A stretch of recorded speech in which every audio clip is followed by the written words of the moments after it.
Listen up, because what's happening at Hallis Hall right now could be the difference between us going to the Super Bowl or watching from the couch for yet another season.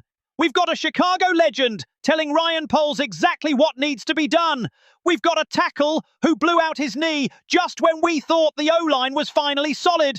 And we've got tens of millions of dollars tied up in contracts that are stopping us from bringing in the most dominant pass rusher in the NFL.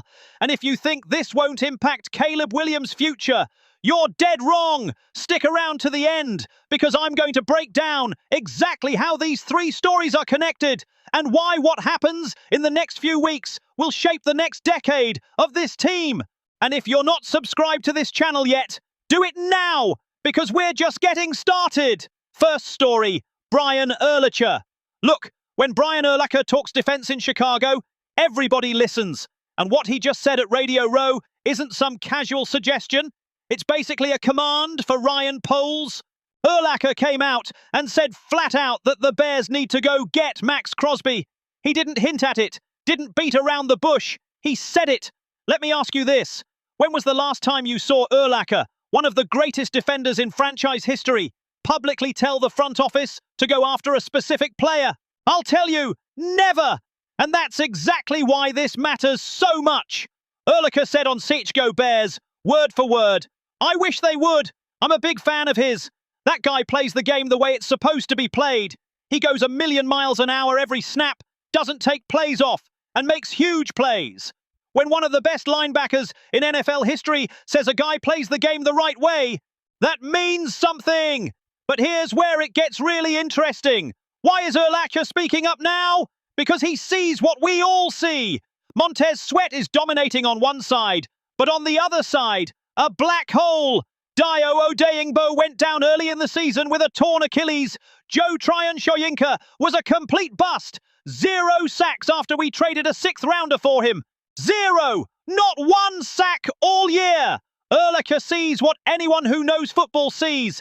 This defense is one player away from being elite again. One player away from bringing back the monsters of the Midway. And that player is Max Crosby. Now let's talk about Crosby for a second, because you need to understand who this guy is.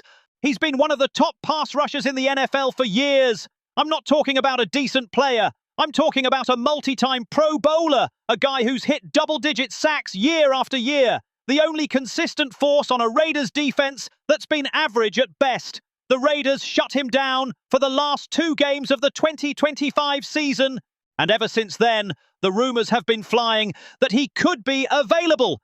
Jay Glazer, one of the most plugged-in insiders in the league, said this week at Radio Row that Crosby's time in Vegas is done.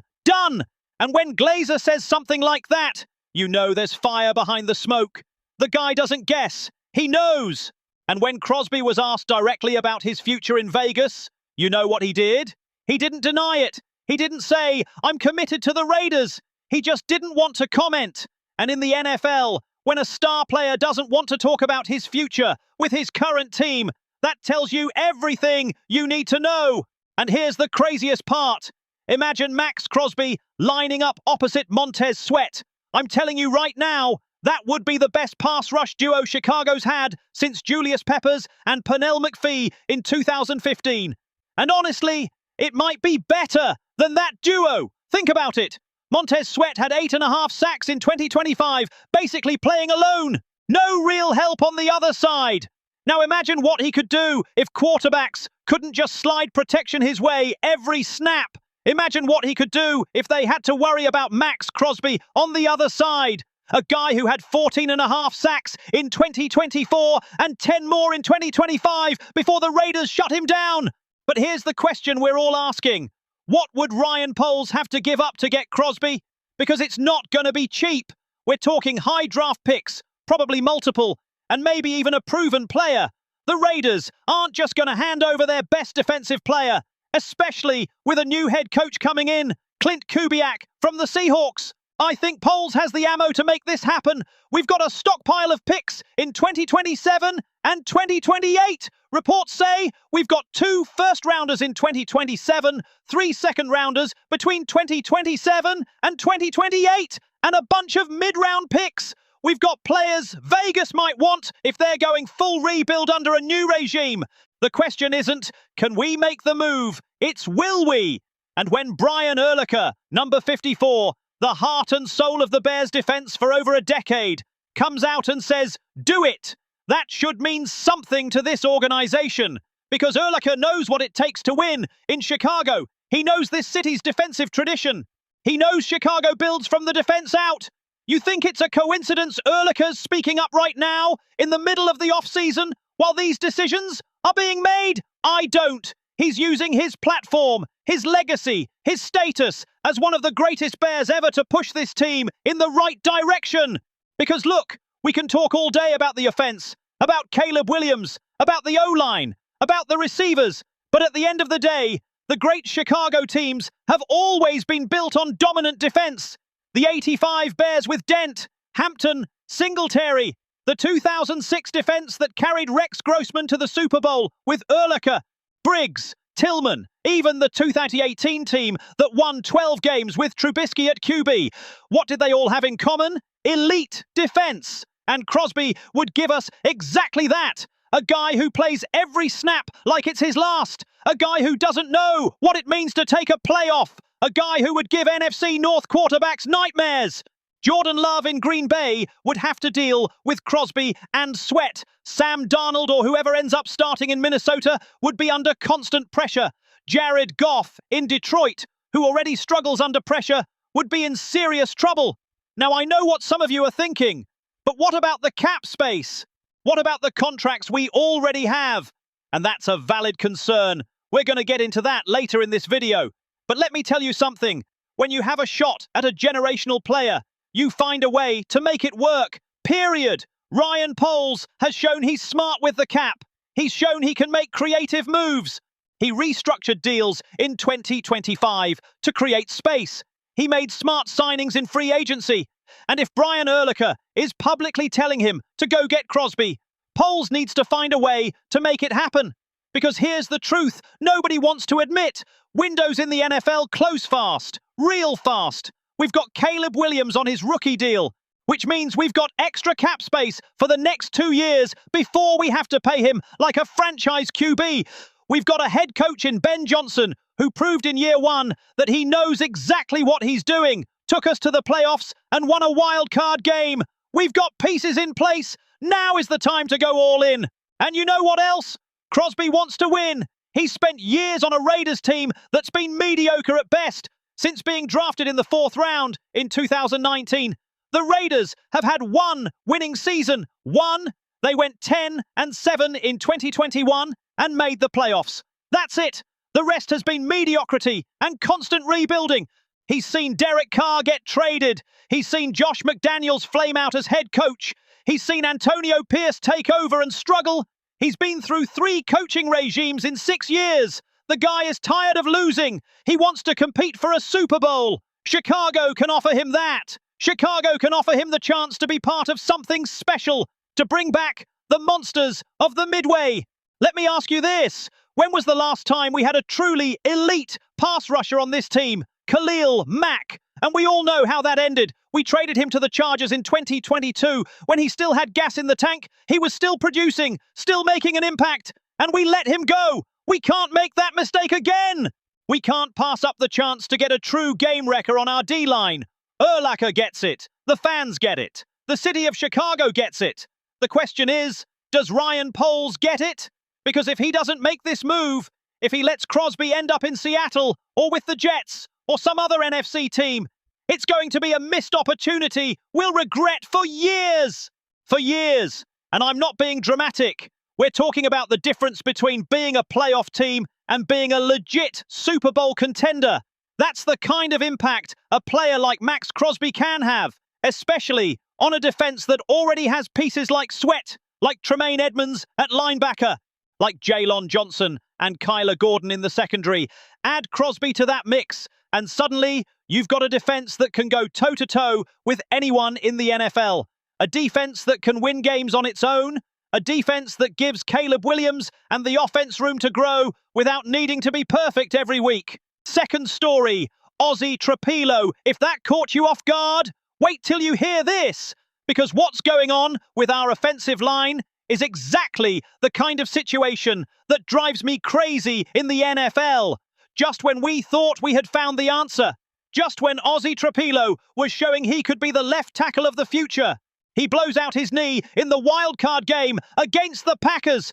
And this wasn't some minor injury you bounce back from in 6 weeks. It was a full patella tendon tear, one of the worst injuries an offensive lineman can suffer.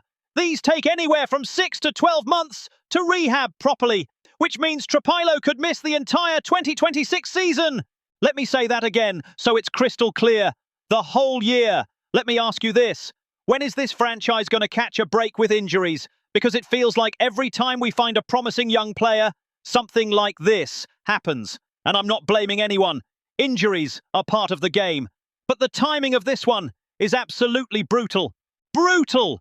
Trapilo had surgery in January, and his availability for the start of next season is completely up in the air. And here's what really worries me. What should worry every Bears fan? The organization is clearly preparing for a future where Trapilo isn't ready. How do I know? Because they just signed Theo Benedett to a 1-year deal. And here's what that tells me. They didn't wait. They didn't say, let's see how Trapilo's rehab goes in March or April. They didn't explore the free agent market first. They signed Benedett immediately. That tells me the team doctors, who have access to all the info we don't, are expecting Trapilo's recovery to be closer to 12 months than 6. Now, don't get me wrong, Benedett is a decent player. He's not terrible, but he lost his starting job to Trapilo in Week 12 for a very clear reason. Trapilo looked natural at left tackle from the moment he stepped on the field. According to Pro Football Focus, he graded out at 71.5 in pass blocking. In 283 pass blocking snaps, he allowed just 2 sacks and 15 pressures. Now compare that to Benedett. In 8 starts before Trapilo took over, he allowed the same number of sacks, 2, but 26 pressures in 333 pass blocking snaps. The math doesn't lie. Trapilo was clearly better, more consistent, more reliable, more athletic. So why did the Bears rush to re-sign Benedett if Trapilo was clearly the better option? I'll tell you why. Because they know something we don't. They've got the full medical reports. They know exactly what that knee looks like. They know how Trapilo is responding to early rehab. And the fact that they signed Benedett so quickly, without waiting, without exploring other options first, tells me they're expecting the worst. And that's a problem, a massive problem. Because protecting Caleb Williams is priority number 1, 2, 3, 4, and 5 for this organization. It has to be. We've seen what happens when you don't protect a young quarterback. We saw what happened to David Carr in Houston in the early 2000s. He got hit so much in his first few years that he never recovered mentally. We saw what almost happened to Andrew Luck in Indy. He retired early because his body couldn't take the punishment anymore. We can't let that happen to Caleb Williams. Not after everything we've invested in him. Not after finally landing our franchise quarterback. Ryan Poles worked his tail off to fix this offensive line before Caleb's second season, and it paid off big time. We went from allowing 4 sacks per game in 2024, the worst in the league, to just 1.3 last year, the best in the NFL. That kind of improvement doesn't happen by accident. It wasn't luck. It was the result of smart free agent signings. It was the result of drafting well. It was the result of having an offensive scheme under Ben Johnson that helped the line with smart protections, quick game when needed, and play action that kept defenders honest. Caleb also improved his decision-making, his ability to extend plays smartly without taking unnecessary sacks. All of that worked together to create the best pass protection situation Chicago has had in years, maybe decades. But now, with Trapilo potentially out for the entire season, we're back in uncertainty mode, and that terrifies me because we can't afford to take a step back in pass protection. Not when we've got a franchise quarterback entering year 3, the year when quarterbacks typically make the leap from good to great. I think the Bears need to have a plan B, C, D, and probably E for left tackle. They can't just assume Benedett is going to be enough, because if Benedett struggles, if he starts giving up pressure like he did in the first half of 2025, it's going to affect everything we do on offense. It's going to mess with Caleb's timing with his receivers. It's going to hurt our ability to run play action effectively. It's going to impact our run game because defenders will be able to crash harder if they know they can win consistently off the left edge. Everything is connected. And you know what's the most frustrating part of all this? Trapilo was playing so well. He was exactly what we needed. A young, athletic tackle who could handle speed rushers off the edge. A guy who came out of Boston College, wasn't a first-round pick, was considered a project, and turned into a quality starter almost immediately. Finding quality left tackles in the NFL is hard. It's one of the toughest positions to fill in the entire sport. There's a reason good left tackles make 15, 18, 20 million a year. There's a reason teams use first-round picks on them all the time, because they're rare. And we had found one. A young guy who was getting better every week, who had the athletic profile to be a future Pro Bowl left tackle. And now all of that is in doubt. Now we have to wait and see if Trapilo can get back to being the same player he was before the injury. And that's another legit concern we can't ignore. Patella tendon injuries are serious, really serious. Some players come back and are fine. Victor Cruz from the Giants came back from a similar injury and played well for a while. But others never fully regain their explosiveness, their athletic ability. For an offensive tackle, explosiveness is everything.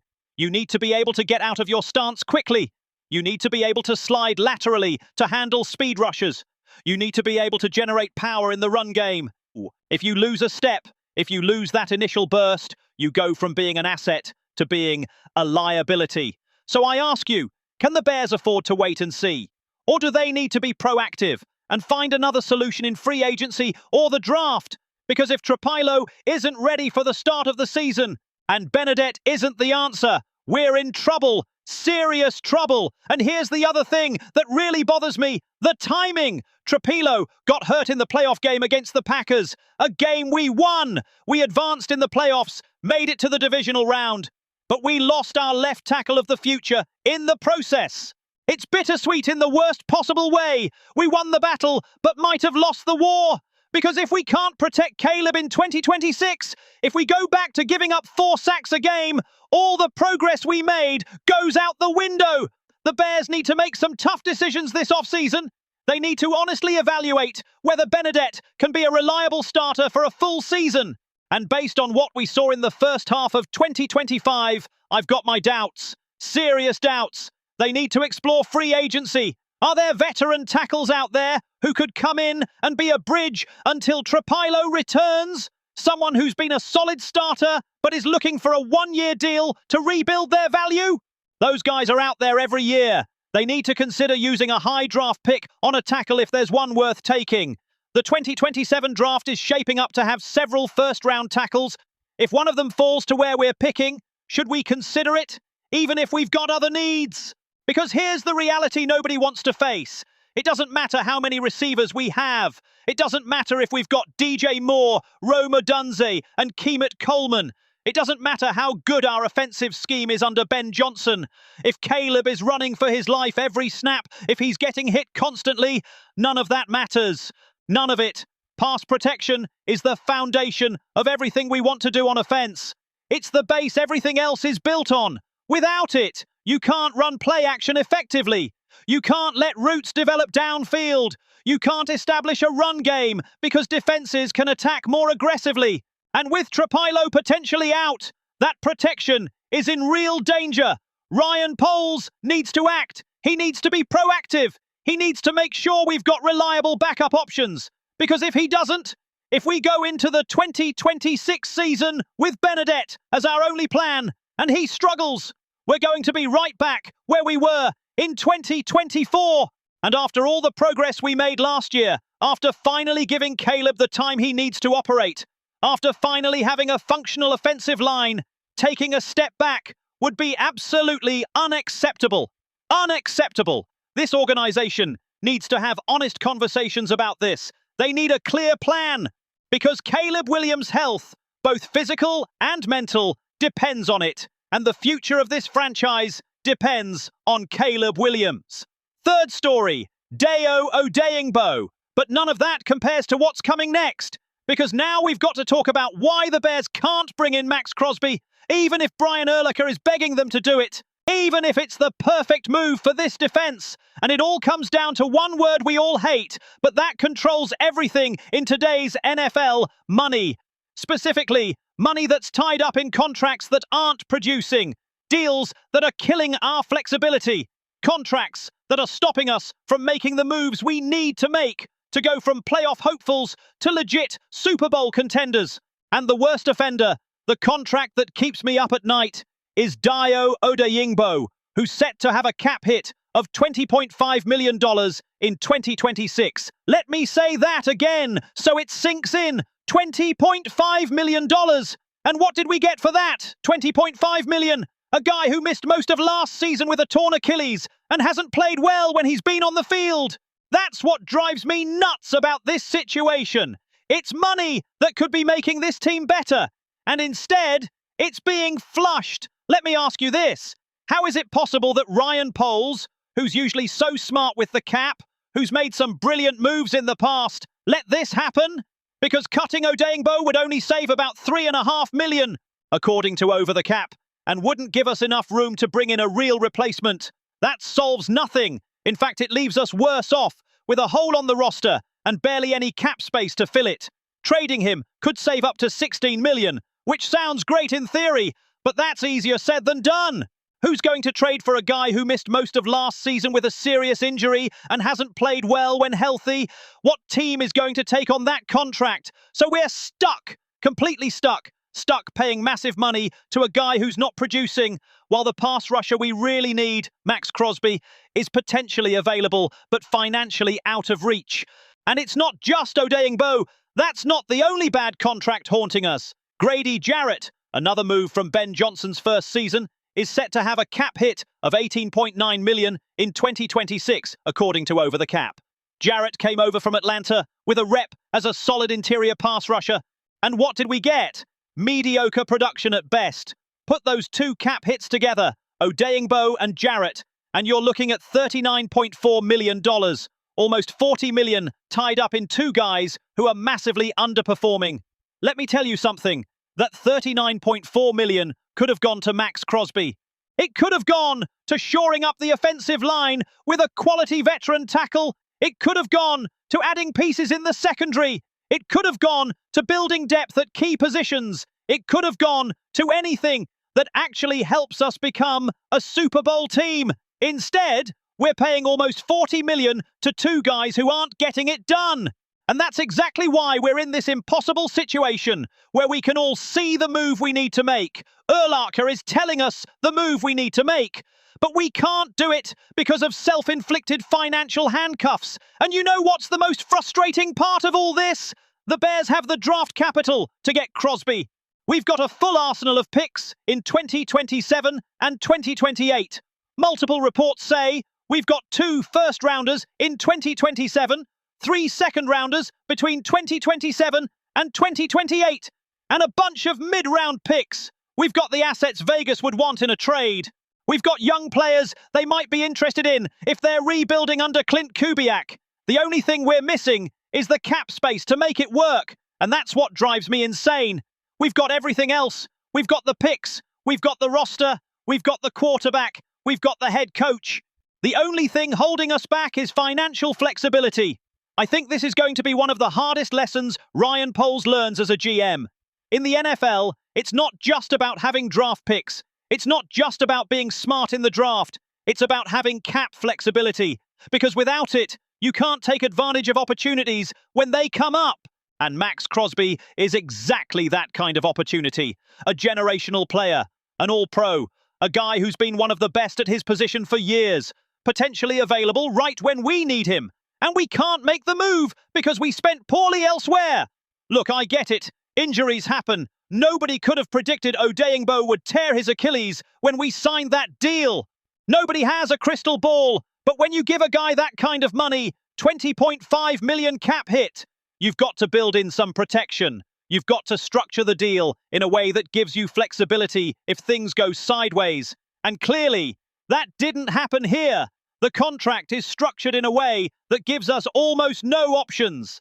We can't cut him without taking a massive dead cap hit. We can't trade him easily because nobody wants that deal. We're trapped. And now we're paying the price, literally paying the price for that decision. The decision to trade a 6th-round pick for Joe Tryon Shoyinka also looks worse in hindsight.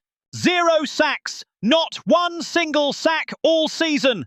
That 6th-rounder isn't the end of the world. It's not a first. But it's another example of resources spent on the pass rush that didn't deliver. Let me ask you, how much longer can we afford to have a mediocre pass rush? Because while Montez Sweat is doing his job on one side, dominating, being exactly what we hoped when we got him from Washington, we desperately need help on the other side. And we're not getting it from the guys already on the roster. Getting Crosby would be a franchise-altering move. It would immediately put us in the Super Bowl conversation for next season. Instead, Chicago is stuck hoping Odeyingbo can somehow bounce back, recover from a brutal Achilles injury, and play up to a cap hit that might be one of the worst in the league. And here's the harshest truth, the one nobody at Hallis Hall wants to admit. Even if Odeyingbo comes back fully healthy, even if he plays at the level we hoped when we signed him, that contract is still a problem.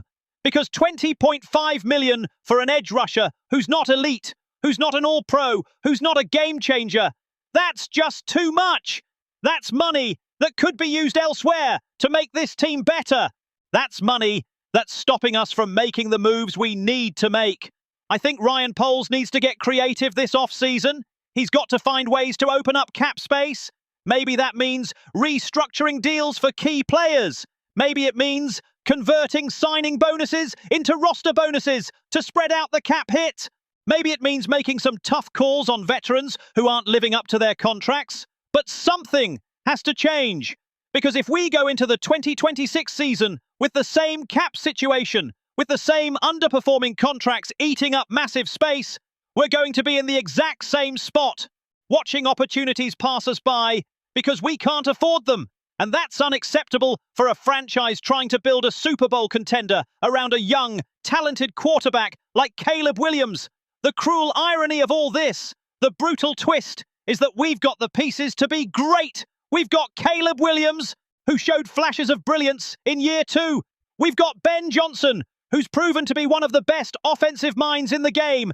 We've got talent on both sides of the ball. We've got a winning culture starting to take shape. The only thing holding us back is past contract decisions that are now coming back to haunt us. Deals that seemed reasonable at the time, but have become anchors around our neck. And while Brian Urlacher is out at Radio Row telling the world the Bears should go get Max Crosby, while fans are lighting up Twitter and the comments on this video saying do whatever it takes to bring Crosby to Chicago, Ryan Poles is sitting at Hallis Hall staring at cap spreadsheets, staring at numbers, knowing it's almost impossible, knowing he's got $39.4 million tied up in 2 guys who aren't producing, knowing he can't just make those contracts disappear, knowing every move he makes has ripple effects for the future. That's what makes this so frustrating for all of us. It's not that we don't know what needs to be done. It's not that we don't have the draft capital to do it. It's that we've boxed ourselves into a financial corner that's incredibly hard to get out of. And now we have to live with the consequences while we watch a player like Max Crosby, who could transform our defense, potentially go to another team because we can't make the numbers work. So let me ask you this, Bears family, and I want you to really think about this before you answer. Do you think Ryan Poles should do whatever it takes to bring in Max Crosby, even if it means making tough calls on existing contracts, even if it means cutting veterans, even if it means restructuring everything?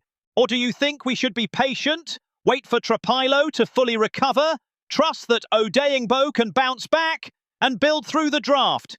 Because here's the reality we need to face as a community.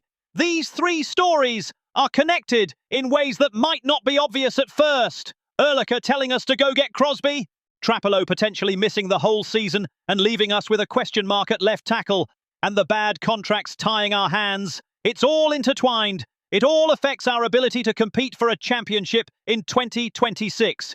Do you think Benedette can protect Caleb Williams for a full season if Trapilo isn't ready? Or do we need to aggressively pursue another solution in free agency? or use a high draft pick on a tackle?